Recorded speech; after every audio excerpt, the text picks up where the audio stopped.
Welcome, the Northman Coaching Podcast with Gary and AJ. Thanks for tuning in. Building a better you, shoulder to shoulder, brick by brick. Let's go. Good morning, good afternoon, and good evening. Welcome to the Northman Coaching Podcast. Wherever you're tuning in from, I am your host, Gary Holtz. So today's episode is different. This is the first time that I've sat behind this microphone since my mother has passed away.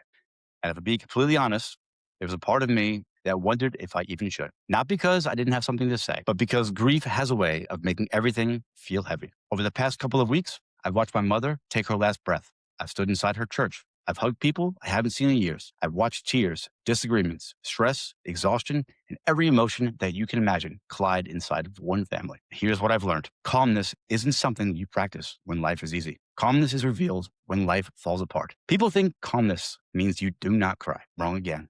I have been angry. People think calmness means you never feel overwhelmed. Wrong again. Calmness isn't the absence of emotion. Calmness is refusing to let emotion become your master. Because here's the truth. Anybody can stay calm when the bills are paid. Anybody can stay calm when the marriage is good. Anybody can stay calm when the diagnosis comes back clean. Anyone can stay calm when everyone agrees with them. That doesn't impress me. Show me who you become when your world caves in. Show me who you become when someone you love dies. Show me who you become when family drama starts pulling everyone apart. That's where character is exposed. In James 1:19 through 20, James writes, everyone should be quick to listen, slow to speak, and slow to become angry, because human anger does not produce the righteousness that God desires. Notice what he doesn't say. He doesn't say, don't feel. He says, don't surrender. There are moments over the last couple of weeks when I could have reacted. I could have defended myself. I could have argued.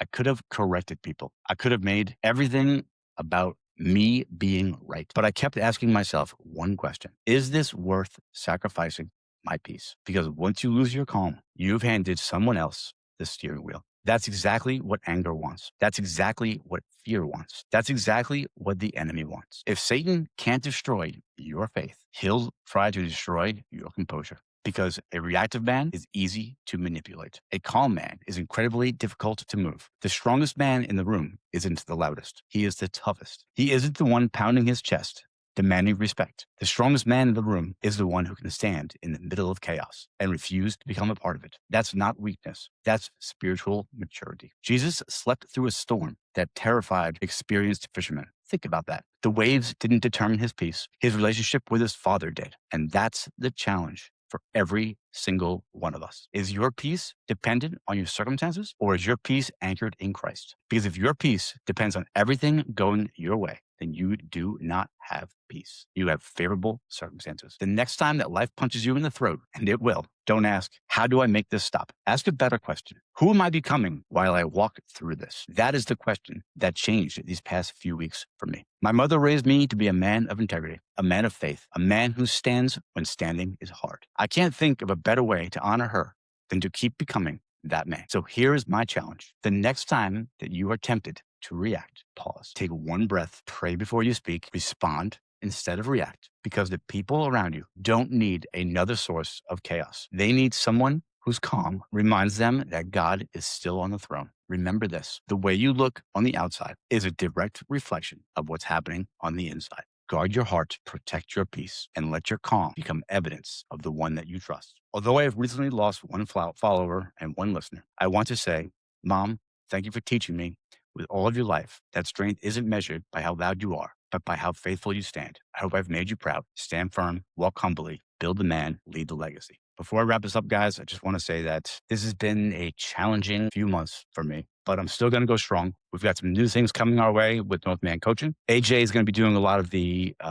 morning devotionals. I'm going to be going opposite of him on Tuesdays and Thursdays with a new series that work with the morning devotionals. It's going to be the 7 Deadly Sins. So check all those out. Those will be in the morning every weekday, along with the podcast every Sunday still. And if you guys want any one-on-one coaching, please reach out at northmancoaching.com. My schedule is now free. I have slots available. So reach out if you need some coaching. And if you want to join the Brotherhood, go to Northman Coaching, also northmancoaching.com as well, and click Join the Brotherhood. We meet 4 times a week. Monday, Wednesday, and Friday are check-ins. Thursday is our deep dive meeting. So I also wrote an ebook, which is available to you on northmancoaching.com as well. This is completely free. This is to help you get through the first part of a divorce, separation, breakup, or whatever you want to call it. It will teach you to respond versus react. It will really help you become the man that you want to become. And if you can save yourself with this book, then you have a chance at saving your marriage. Other than that, I got nothing else.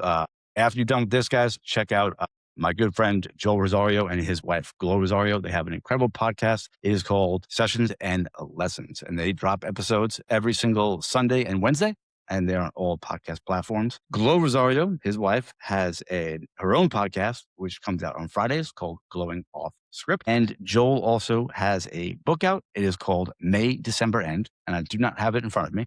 The Ballad of Joey Flowers. Check out that book. It came out last year. It was definitely the best book that I read in 2025. All right. On that note, I'm going to wrap all this up. So I will see you guys this week.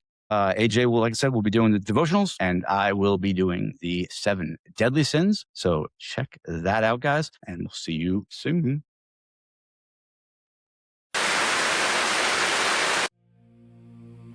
This isn't just a book you read, it's a book you feel. Joel Rosario pulls you straight into the heart of a man wrestling with love, loss, identity, and the ghosts that don't stay buried. The writing is poetic without trying too hard. The characters are flawed in all the right ways, and the emotional weight hits with that slow burn that sticks. He lets the pain breathe. He lets the beauty bleed through. And he shows with a songwriter's touch how a man can break and rebuild himself without losing the heart that made him worth loving in the first place. Available now.